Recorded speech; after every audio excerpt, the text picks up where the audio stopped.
Welcome to Vodhalla. So I'm really excited to see what can happen in this game. Seabass, like I said, mainly playing that Bryn, but not as much in this ranked season. 51 out of 57 Legends played. So I want to see maybe Seabass hasn't been on the Bryn, but already starting off strong, getting that weapon into D-Light. Seabass not really letting Interstella touch the ground or get a weapon at that point. Downer after downer, heavy damage already built. No, Interstella's trying to build damage of his own. And he's already had a huge damage deficit. He's already in red. He almost fell right into Seabass's neutral signature, at least or down signature. And there we go. The neutral signature is going to be taking Interstella out of his first stock just over 30 seconds in. Seabass with a really big lead. Going for the ground. Yeah, Interstella trying to go for that recovery. Interstella doing a really good job of trying to keep Seabass off stage. However, Seabass doing a really good job of laying hit after hit. Interstella finally starting to get some momentum with Seabass stopping that right in his tracks with constant downer after downer. Trying to go for a weapon throw into GC D-Light. Not going to be able to find it, however. But now Interstella taking a little bit more damage than they hoped for. Seabass with a reverse side signature on Spear. Almost getting hit by that down sig. Oh, that was really good. That almost took him out. That was really creative and really smart from Seabass to try and get that grab to cancel neutral light on unarmed evolved weapons. And unarmed is not really a weapon, but it is a way to attack in the game. D-Light. Seabass has a lot of lead, and it's going to be a 2-stock lead as that D-Light on Axe is very good in terms of building damage from the bottom of the stage, on the stage. And he gets hit by Interstella's down sig while using his neutral signature, so he's up a full stock. But he has a lot of work to do because Interstella might hit one of a signature lance combo, but we're not gonna. You never know when we're gonna see it. And that ground pound is gonna bring, dodge. And that is going to bring the game to an even amount of stocks. Seabass gets hit by both of these weapon tosses. Here. Seabass is doing a really good job of controlling this airspace. However, after that quick lance skin, it's not looking too good. A lot of momentum has been lost. However, he does have the damage lead. Seabass doing a really solid job of getting all this damage built in the GC sig to end this game. Seabass is going to take game number 1 here. It looks like he's gonna go to Sakura. Or I think he's just trolling. So he already went to Sakura, now he's going to the Undertaker. It's going to be a little bit, and now Interstella's going for the Artemis, so we are going to get character swaps. Yeah, I mean, Artemis not too surprising from Interstella. However, the Thor from Seabass, that's something that, it's not too surprising, honestly. 2059 ELO for that character pick. 3, 2, 1. But it's not one of Seabass's main weapons. It's the Orb and Hammer now.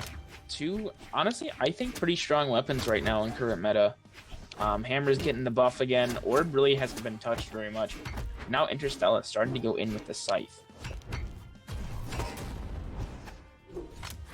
Really good end sig there from Seabass. However, good down sig too. Does manage to make it back to stage. However, Interstella feeding for this KO off the side. But yeah, I do agree with you. Interstella seems like, Seabass seems like they are trolling. And Sig gets denied by the weapon throw. Interstella finally up a stop. How do you feel about this character swap so far? It's going in the favor. I think Interstella is not having much trouble staying on the Lance pipeline, but I think Seabass is really having problems, but he denies the first ground pound with that weapon toss, which is actually really good.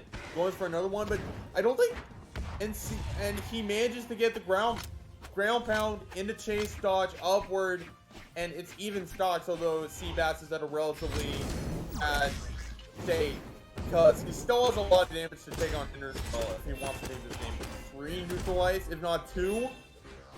Really good. Signature. Really good combo there. On Interstella gives him another huge lead. Yeah, Interstella doing really well this game. This character swap working very well for them. Now Seabass getting that down, so trying to finish off the second stock to try and bring it back. However, missing that GC light. Interstella is going to pick up their lance once again, but side light setter will KO. And now Seabass equaling up the stocks as Interstella did last game. But last game, Seabass did win, even though it was brought back. So possibly, possibly Interstella is going to follow history, get this really quick win. But Seabass unfortunately missed inputting the ground pound on stage. However, Seabass does catch the recovery, and Interstella does manage to get back to the stage.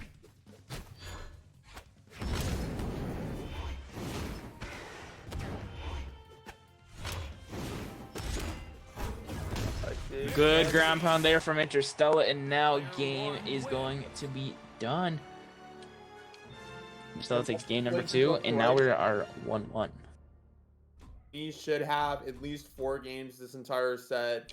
And I'm assuming there's not going to be any stage changes. Katars, how could you? I think someone's doing Katars. And Seabass is going to the Sakura Lin Fei, and Interstella is...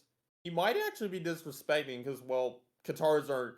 I'm not sure about the Katars in the current meta, but we are going Bonkers. to even honestly, Three, unsurprising. 2, 1, brawl. But here we go.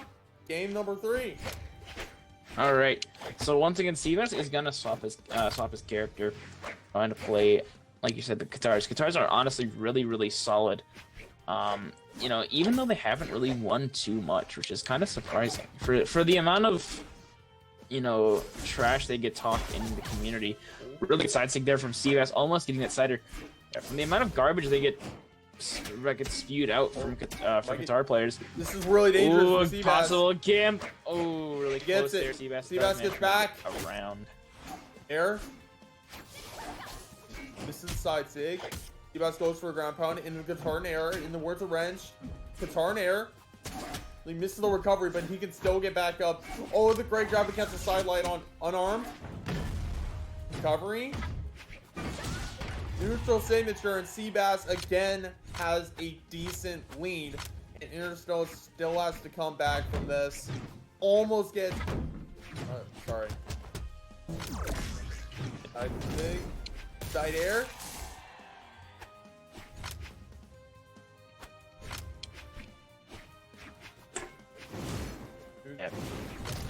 Pretty equal game so far. Really heavy, really string heavy weapons being played by both players. We got the Interstella on the lance and scythe, and Seabass, Qatar, and cannon.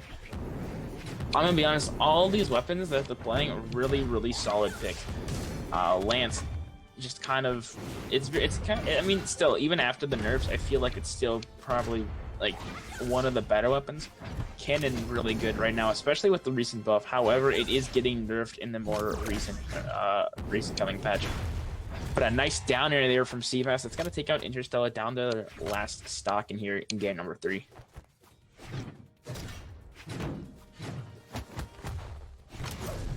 Now Interstella trying to find this second knockout here onto Seabass. However, a ground pound is going to do a little bit more damage than Interstella probably wanted to take.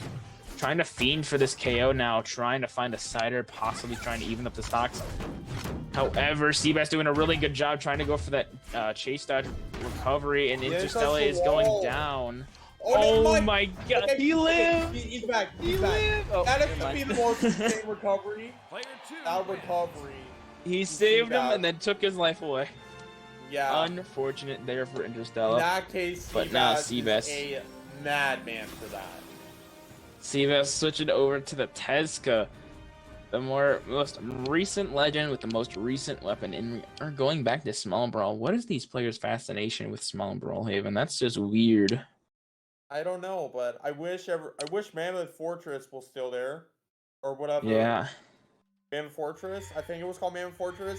3, But people 2, would still would be so fond of that stage if it wasn't removed. But Brawlhaven is like the new fun stage. Interstella going back to the Scarlet. There. In the weapon toss. Oh, we got some really big damage coming up from Interstella. That could be string worthy, but Seabass could easily get some combos going with Battle Boots, because Battle Boots are really combo heavy weapons. Like, as a whole, Tesca Shell is a really powerful character in terms of the strings, but Seabass is down a stock courtesy of that from Interstella. Yeah, Interstella played really well there, getting I mean, not even a lot of damage, just the recovery placement was really solid, and keeping Seabass off the center stage, especially those battle boots, extremely good off stage, in my opinion. Down air is pretty unpredictable, and then you can also have the active input. And honestly, it's kind of interesting. Ooh, Interstella trying to go for that ground pound, try and get a punish onto Seabass. However, Seabass He does. almost SDing there, quite unfortunate. Interstella going for another ground pound. I admit, he's going for these crazy moves that could really get him SD. You have to be really careful. Like, if you're going off stage, you have to be really careful with what you do. Because just imagine if you miss a ground pound and then you get punished with another ground pound. That happens to a lot of us, and that really breaks one's mentality. Yeah, especially in one of these, like, high-stress environments. If your mental gets broken too quickly, you kind of just lose. Interstella getting back to stage, hitting his own ground pound, trying to get another punish, however, gets punished by ground pound like you were saying. But now Seabass starting to pull out the battle boots combos, and Interstella trying to find an opening, not having too much luck, unfortunately, trying to go for a side air, not getting to be able to, trying to go for a GC down sig. There it is. Oh, he does manage to make it up. There it is. The ground pound. The ground pound from Seabass will take Interstella's second to last stock. Yeah. Pretty Interstella close now here. is on his tournament stock. If he can't take the... Not tournament stock. What?